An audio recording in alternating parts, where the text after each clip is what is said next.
Hi team, Dave here. Now everybody knows heat can escape through a window, but did you know you could also be losing heat through your power outlet or your light switch? Luckily, I've got a quick and easy solution for this problem. All you need is a screwdriver and a foam insulating pad from your local hardware store.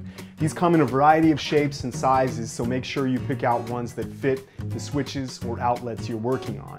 But the first and most important step is you want to make sure that you've cut the power to the switch you're working on.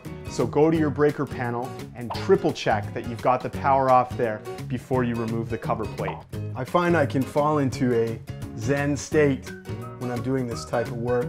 So we remove the cover plate. I take my foam insulating pad, I've pre-cut this one, and then what I'm going to do, I'm going to replace my switch cover once this is nice and snug in there.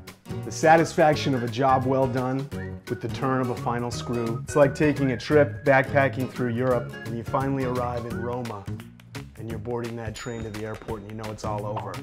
But aren't you richer for having taken that journey? One of the things I like to do to be extra safe is to install some safety caps. Now, it doesn't seem like a big thing. If you were to switch out 5 power outlets or light switches and install those insulating foam pads, you know, that could save you about $10 annually. It doesn't seem like a lot, but it's those incremental steps we take to make our homes more energy efficient that makes us feel good inside, and it also brings us closer together as energy conservationists. We'll see you next time.